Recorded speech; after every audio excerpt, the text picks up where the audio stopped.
اور وقت نہیں کہ شیخ کی فرمائش میں پوری پڑھا محب سے پہلا شیخ سنو اور بعد اجازت ایک دفعہ کو جا سبحان اللہ مدینے والا پڑھ بھنا میرے نال مدینے والا سونا لگی علی بازار دا مدینے والا سہارا تیرا کوئی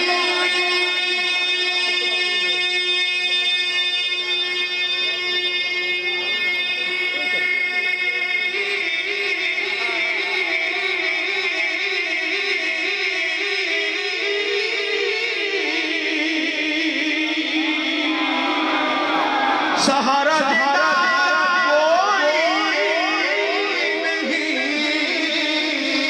نہیں انہوں گل جاندہ مدینے والا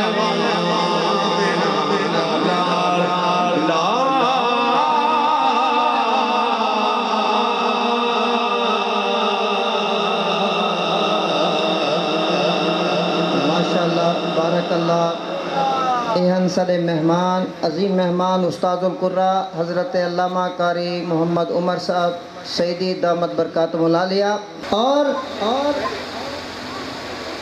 آپ دی تعلیمات و شخصیت دے حوالے نال مجلہ الہدایت دا میں پہلے بھی اعلان کیتا ہے کہ جڑے حضرات آپ دے تعلیمات و افکار تو واقف تھی انہوں واسطے رسالہ گھدے نے ٹھیک ہے جڑے حضرات نہیں گھن سکے وہ دوبارہ بھی موقع ہے گھن سکتے ہیں اور آپ دے فیوزات افادات تو استفادہ کرنے ہیں جڑی کتاب مرتب کی دیگی ہے تفصیلی آپ دے سوان حیات دے مشتمل فیضان خلیل جڑے حضرات وہ بھی حاصل کرنا چاہنن وہ کتاب دستیاب ہے وہ بھی لنگر شریف تو دستیاب تھی سکتی ہے میں اپنے شیخ کریم صاحب روضہ حضور قبلہ گاہ طریقت فخر جیش نقشبند کاشف اسرار شریعت و طریقت حضور قبلہ سیدی سندی خلیل الاسفیاء نور اللہ مرکدہ دے حضور ایڈور ربائیاں پیش کرن تو بعد بلا تاخیر دعوت خطاب عرض کرے ساں میرے آقا نعمت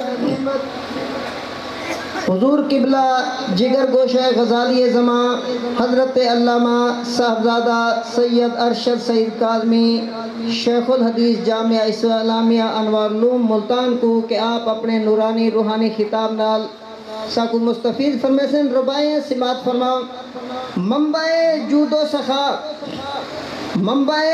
سخا اسلام کے بطل جلیل پاسبان دین و ملت مرد حق حضرت خلیل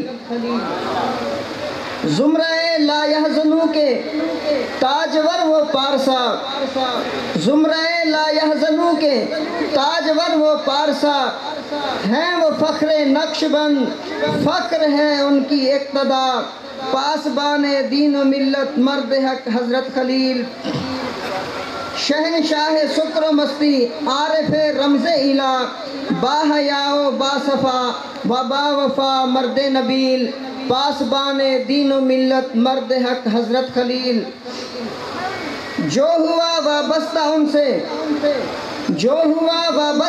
سے وہ خودی میں کھو گیا ان کے دامن سے لپٹ کر داغ دل کے دھو گیا پڑ گئی جس پر نظر ارزل سے اکرم ہو گیا جاری و ساری ہے اب بھی فیض مثل سلسبیل پاسبان دین و ملت مرد حق حضرت خلیل حاضرین محترم بلا تاخیر میں انتہائی مؤدبانہ گزارش کروں گا اپنے مربی و محسن حضور قبلہ جگر گوشہ غزالی زمان حضرت علامہ صاحبزادہ سید ارشد سید کاظمی دامت برکاتہم العالیہ کے خدمت میں کہ آپ اپنے نورانی روحانی وجدانی خطاب سے حاضرین کے قلوب و اذہان کو منور فرمائیں محبت و ذوق کے ساتھ آپ کا استقبال کیجئے نعرہ تکبیر دونوں ہاتھ اٹھا کر نعرہ تکبیر،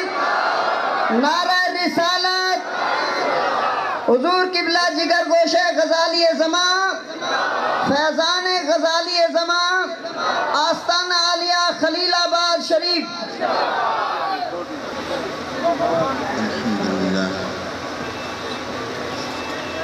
الحمد لله رب العالمين والعاقبة للمتقين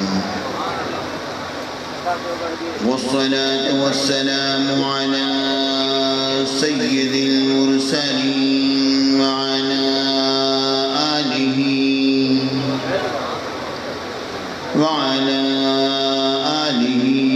وصحبه وأهل بيته أجمعين أجمعين أجمعين. أما بعد فأعوذ بالله من الشيطان الرجيم. بسم الله الرحمن الرحيم.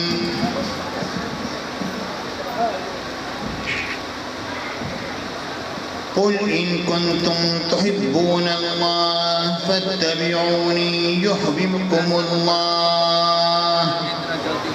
صدق الله العظيم وصدق رسوله النبي الكريم الأمين.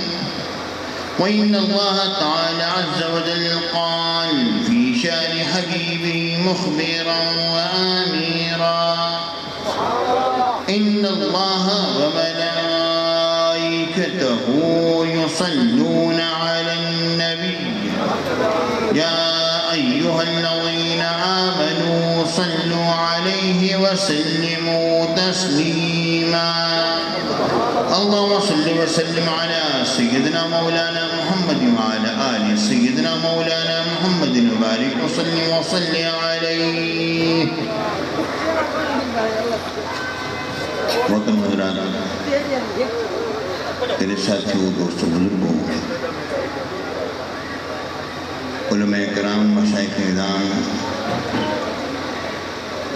برادران اہل سنت، میرے بھائیوں، بچوں، السلام علیکم ورحمۃ اللہ وبرکاتہ. نعرہ تکبیر، نعرہ رسالت، نعرہ خلافت، نعرہ حیدری.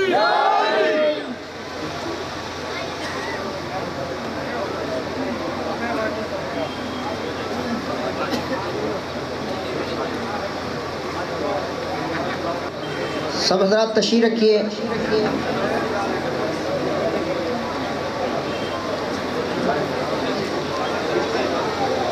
محترم حضرات،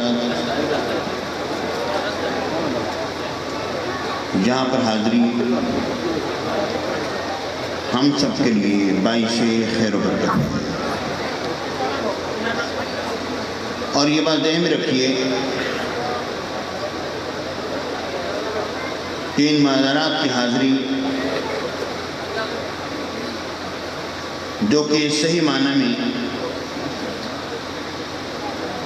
نعرہ تکبیر، نعرہ رسالت، نعرہ خلافت.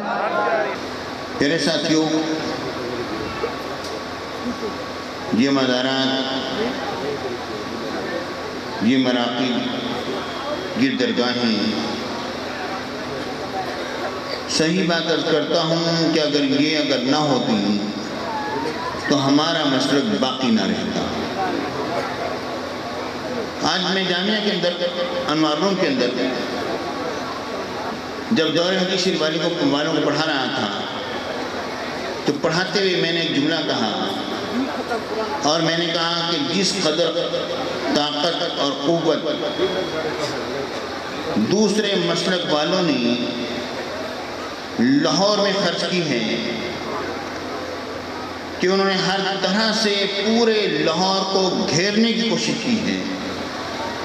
اگر ایک داتا صاحب کی بارگاہ نہ ہوتی تو ہم لاہور میں مٹ گئے ہوتے، مگر ایک مزار نے ہمیں وہاں پر باقی رکھا ہوا ہے. پیارے بھائیو، اس میں کوئی شبہ نہیں ہے. ان مزارات کی حاضری صحیح طور پر دینا، وہاں پر حاضر رہنا، وہاں پر جا کے اپنے مشکل کشائی کی دعائیں کرنا، رب العالمین سے ان کے وسیلے سے مانگنا اور اپنی حاجات کو ان کی بارگاہ میں پیش کرنا، یہ سب وہ طریقے ہیں جو ہمیشہ سے چلتے چلے آئے ہیں۔ آپ غور فرمائیے، یہ قبروں کی حاضری کوئی آج کی نہیں ہے، یہ تو ہمیشہ سے ہوتی چلی آئی ہے۔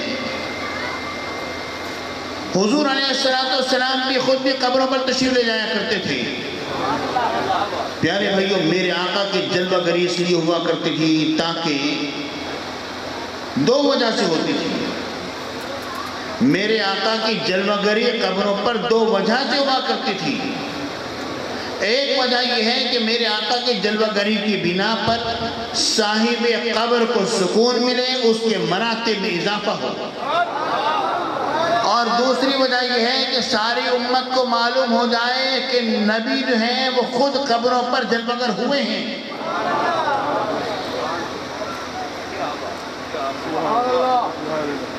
یعنی مزارات پر جانے میرے آقا کے پہنچنے کی وجہ یہ ہے کہ جو صاحب قبر ہے اس کو سکون مل جائے۔ آپ کو ایسی بے شمار حدیثیں ملیں گی جن سے یہ بات ثابت ہوتی ہے کہ حضور علیہ السلام کے کسی صحابی کا وصال ہو گیا۔ میرے آقا نے صبح پوچھا ان کا کیا بنا؟ حضور وصال ہو گیا۔ حضور ہم نے نماز جنازہ پڑھی اور ان کو دفنا دیا، تم نے مجھے کیوں نہ بتلایا؟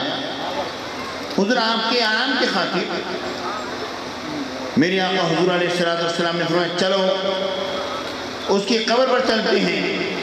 وہاں پر میرے آقا تشریف لے گئے، اور تشریف لے جانے کے بعد میرے آقا نے باقاعدہ وہاں پر نماز جنازہ ادا فرمائی۔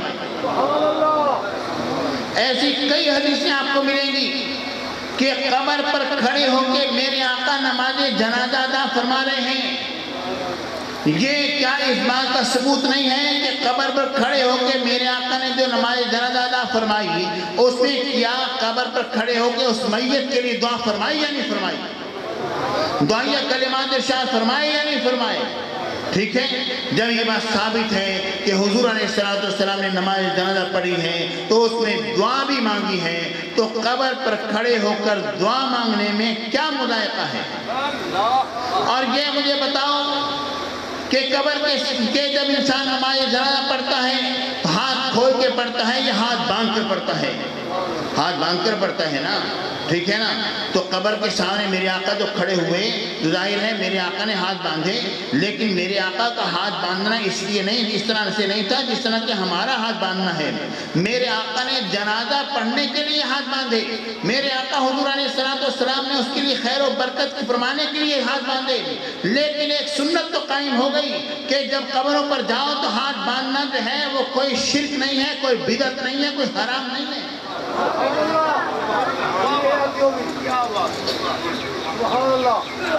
دیکھیے غور کیجیے، یہ مزارات آپ اپنے ایمان سے بتاؤ، اگر اس علاقے میں، اگر آپ اس علاقے میں اگر یہ حضور کا اگر ایک مزار پاک نہ ہوتا تو کتنی کمی ہوتی ہے یا نہیں ہے؟ پورے علاقے میں خیر و برکت ہے یا نہیں ہے؟ صحیح بات کہتا ہوں، جو بھی اصحاب روحانیت اس علاقے سے گزرتے ہیں تو وہ باقاعدہ حضور کی روحانیت کو محسوس کرتے ہیں، اور یہاں پر جو خیر و برکت جو پڑ رہی ہے یہ اس مزار پاک کی برکات ہیں۔ مجھے وہ موقع واقعہ اچھی طرح یاد ہے جبکہ میں مولانا عبدالرزاق صاحب نقشبندی صاحب کے گھر میں تھا، اور حضور تشریف لائے تھوڑی دیر کے لیے، اور آنے کے بعد پھر تشریف لے گئے، تو میں نے ان سے کہا کہ جب کہ آپ کے پیر و مرشد ہم سب کے بزرگ جب تشریف لائے تو یہ لگتا تھا اکیلے نہیں آ رہے ہیں بلکہ فرشتوں کی پوری ایک جماعت ساتھ کرتی چلی آ رہی ہے۔ سبحان اللہ، نعرہ تکبیر، نعرہ رسالت، آستانہ عالیہ خلیل آباد شریف، میرے ساتھیوں، بات اصل میں یہ ہے کہ یہ وہ لوگ ہوتے ہیں جن کی برکتیں نازل ہوتی ہیں. اور حضور علیہ السلام نے ایسے ہی مقدس افراد کے متعلق ارشاد فرمایا کہ کچھ لوگ ایسے ہوتے ہیں جن کی بنا پر آسمان سے بھی برستا ہے, زمین سے غلہ اور اناج اگتا ہے, تمہیں جنگوں میں فتح نصرت کامیابی و کامرانی عطا فرمائی جاتی ہے. یعنی ساتھ یہ سب کیا ہے؟ دراصل یہ برکتیں ہیں ان لوگوں کی جو ان کی زندگی میں بھی حاصل ہوتی رہتی ہیں اور ان کی وصال کے بعد بھی حاصل ہوتی رہتی ہیں. سیدنا عمر بن خطاب رضی اللہ تعالیٰ عنہ نے حضرت عباس کے وسیلے سے دعا کی اور می برس اٹھا, ٹھیک ہے نا, اور میرے آقا حضور علیہ السلام کے مدار پاک پر کھڑے ہو کر کئی حضرات نے دعا کی اور می برسا. امام بخاری رضی اللہ تعالیٰ عنہ کو متعلق آتا ہے کہ جب بخارا یا خرطن کے علاقے میں جب قحط سالی ہوا کرتی تھی تو وہاں پر لوگ امام بخاری کے مزار پاک پر حاضر ہوا کرتے تھے اور وہاں پر دعا کیا کرتے تھے تو آسمان سے می برستا تھا.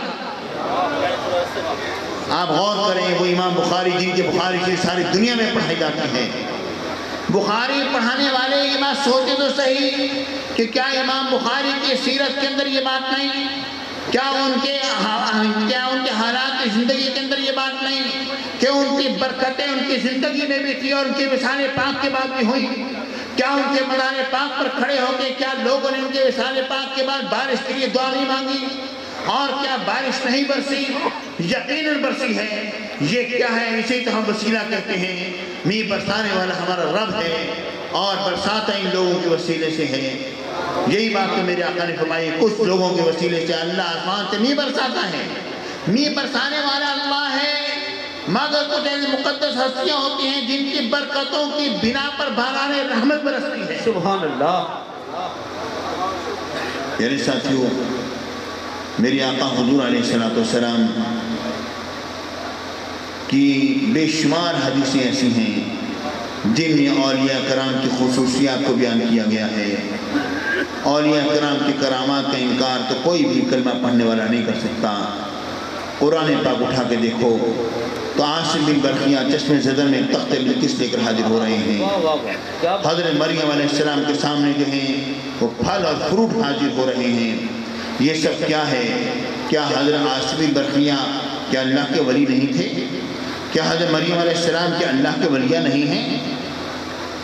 یعنی ساتھیوں, یہ صحابہ کرام کے بے شمار کرامات کیا ہیں, ان کے مزارات کی کرامات یہ کیا ہیں. امام شافعی رضی اللہ تعالیٰ عنہ نے شاہ فرمائیں امام موسیٰ کاظم کے قبر انور شریف کے متعلق کہ تریاق مجرب اجابت الدعا, کہ قبولیت دعا کے لیے امام موسیٰ کاظم کے قبر انور شریف جو ہے وہ تریاق مجرب ہے. سبحان اللہ, سبحان اللہ, اللہ اکبر. نعرہ رسالت, فیضان حضور غزالی زمان, فیضان حضور سیدنا امام موسیٰ کاظم. پیارے ساتھیوں, بات اصل میں یہ ہے کہ ہم یہاں پر جو آئے ہیں, ہمارا مسلک الحمدللہ اب اتنا واضح ہو چکا ہے کہ اس پر ہمیں اب کچھ بیان کرنے کی ضرورت نہیں ہے, بس صرف آپ اس پر ثابت قدم رہیے. اے سنیوں, یہ بات ذہن میں رکھو, آج بھی ہم کثرت میں ہیں. حقیقت کہتا ہوں, اگر سے کہ ہم نے اپنے آپ کو اتنی پستی میں ڈال دیا کہ ہماری باغ دور دوسرے لوگوں نے اپنے ہاتھوں میں لے لی ہے, لیکن اس میں کوئی شبہ نہیں ہے یہ کثرت میں آج بھی ہم ہی لوگ ہیں. اور اگر تم اپنے آپ جس طرح میرے شیخ اور میرے مرشد غزالی زمان نے فرمایا, اے سنیو صرف تم اتحاد کر لو, تمہیں کسی اور اتحاد کی ضرورت نہیں ہے. میرے ساتھیوں, بات اصل یہ ہے کہ آج کہ اگر ہم اتحاد کر لیں تو معاملہ کہاں سے کہاں پہنچ جائے. ہم اگر اپنے مسلک پر صحیح معنی میں ثابت قدم ہو جائیں, ایک بات ذہن میں رکھو, مزارات پر حاضر دیا کرو. کسی بھی مزار کو سجدہ کرنا وہ جائز نہیں ہے. پیارے ساتھیوں, اپنے بزرگوں کی بارگاہ میں حاضر ہوا کرو. کسی بھی ایسے مرشد کو اپنا مرشد نہ بناؤ جو کہ شریعت کا پابند نہ ہو, جو کہ شریعت کے مطابق نہ ہو, جس کو دیکھ کر ہمیں افسوس ہو کہ شریعت پر اس نے عمل نہیں کیا. کسی شخص کو ایسا اپنا مرشد نہ بنانا. اپنے ہاتھ دیتے ہوئے ذرا سوچنا کہ تم ہاتھ کس کے ہاتھ میں دے رہے ہو. یہ بات ضرور ذہن میں رکھ لینا. کوئی لیس لڑاتے ہیں, کوئی کتے لڑاتے ہیں کہ کسی کی حیات کیسی ہوتی ہے, کسی کی حیات کیسی ہوتی ہے. ارے نہیں, اپنے آپ کو دیکھ بھال کر تم اپنے ہاتھ میں دو, اور جو ہمارے مزارات ہیں وہاں پر حاضری بھی دیا کرو. اور یہی ہمارا ایک طریقہ ہے, یہی ہمارا ایک سلیقہ ہے. اس مختصر سے وقت میں نے یہ سوچا کہ میں اگر کوئی دلائل لے کر چلوں اور کچھ میں آیات پر گفتگو کروں, یقیناً ایک مشکل معاملہ تھا. تو میں نے بہت ہی مختصر سے انداز میں چند نصیحت آموز گفتگو میں نے کی اور کلمات میں نے پیش کیے. اور فقیر تو یہاں پر خود بھی اسی طرح حاضر ہوتا ہے جس طرح کہ ایک سائل حاضر ہوتا ہے, اس میں کوئی شبہ نہیں ہے. اور میں صاحب مدار کی روحانیت کا قائل ہوں. میں ان کو اصحاب روحانیت میں سے مانتا ہوں, اور میں ان کی ولایت کو جانتا ہوں, اور میرا دل